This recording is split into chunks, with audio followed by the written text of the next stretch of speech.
Welcome to BRK news for the people. నేను మీ పవన్ కృష్ణమూర్తి.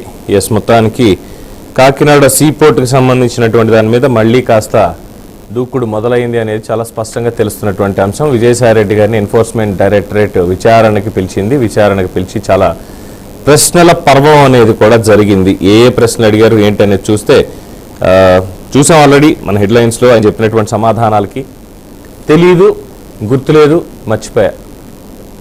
అంటే ఏ case తీసుకున్నా, కూటమి వచ్చిన తర్వాత ఏ కేసు తీసుకున్నా అందులో ఉండేటువంటి వాళ్ళు అంటే అనుమానితులు కావచ్చు, వాళ్ళని తీసుకెళ్ళి ప్రశ్నిస్తూ ఉంటే ప్రతి ఒక్కళ్ళు చెప్పేది. ఆఖరికి రఘురామకృష్ణరాజు కస్టోడియల్ టార్చర్లో విజయాపాల్ని కావచ్చు, పిఎస్ఆర్ ఆంజనేయులు కావచ్చు, మిగతా వాళ్ళని కావచ్చు, ఎవరిని అడిగినా తెలీదు, గుర్తులేదు, మర్చిపోయాం. ఆయన కొట్టారా? తెలీదు, గుర్తులేదు, మర్చిపోయాం.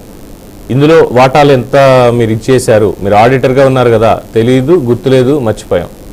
ఏంటి ఈ తెలీదు, గుర్తులేదు, మర్చిపోయినటువంటిది ఏంటి అసలు అర్థం కానటువంటి పరిస్థితి. ఎన్ఫోర్స్మెంట్ డైరెక్టరేట్ ఇందులోకి మనీ లాండరింగ్ జరిగింది అని బయటకు వచ్చి కర్ణాటక వెంకటేశ్వరరావు ఎవరో ఆయన చేసినటువంటి కంప్లైంట్, దీని తర్వాత నన్ను బెదిరించి చంపేస్తానని ఈ విధంగా రాయించుకున్నారు. మొత్తం అంతా కూడా షేర్లు వాళ్ళు ఇష్టం వచ్చినట్టు చేశారు.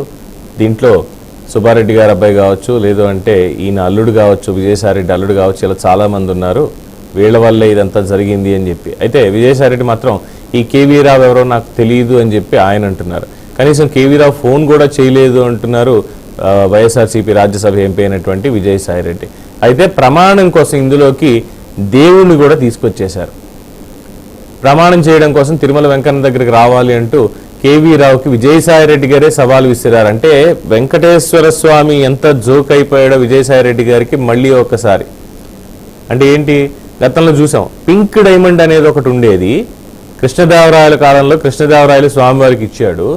ఆ పింక్ డైమండ్ని జనీవాలో మన వేలం వేశారు అని చెప్పి అప్పట్లో రమణ దీక్షితులు చెప్తే దాని మీద విజయసాయిరెడ్డి బయటకు వచ్చేసి ప్రెస్ మీట్ పెట్టి ఏం మాట్లాడారో చూసాం. ఆ పింక్ డైమండ్ జనీవాలో వేలం వేయబడింది నిజమే, అది అంతకుముందే చంద్రబాబు ఇంట్లో ఉంది చూసుకోండి అంటూ ఒకళ్ళమాత పూటనగల గురించి. అంటే స్వామివారి మీద కనీసం భక్తి ప్రపత్తులు లేకుండా ఈ 5 ఏళ్లలో ఏం చేశారో చూసాం. ఎస్పెషల్లీ స్వామివారి, మిగతా విషయాలు నేను మాట్లాడట్లేదు. బట్ ఇక్కడ పోర్టుకు సంబంధించి మాట్లాడవయ్యా, అందులో ఉన్నటువంటిది ఏంటి, నువ్వు ఉన్నావా లేదా, ఏం జరిగింది ఈ విషయంలో, ఏ విధంగా మీరు తీసుకెళ్లారు అన్నది చెప్పమంటే స్వామివారి దగ్గరికి రావాలి, కేవీ రావు కూడా నాకు తెలియదు. ఇంకేం చెప్పాలి? ప్రతి ఒక్కళ్ళు నవ్వుతున్నారు, విజయసాయిరెడ్డి ఎందుకు ఈ మాట్లాడుతున్నారు అని చెప్పి. సో ఎలాంటి సంబంధం లేకుండానే విజయసాయిరెడ్డి మీద అసలు కేవీ రావు ఫిర్యాదుని ఇచ్చేశారా? అసలు ఏమీ జరగకుండానే మొత్తం 3,600 కోట్ల విలువైనటువంటి షేర్లు మాయమైపోయాయి. దీంట్లో ఏంటి మతలబు? ఈడీ విచారణ అడుగుతూ ఉంటే తెలీదు, మర్చిపోయా, సమాధానాలు లేవు.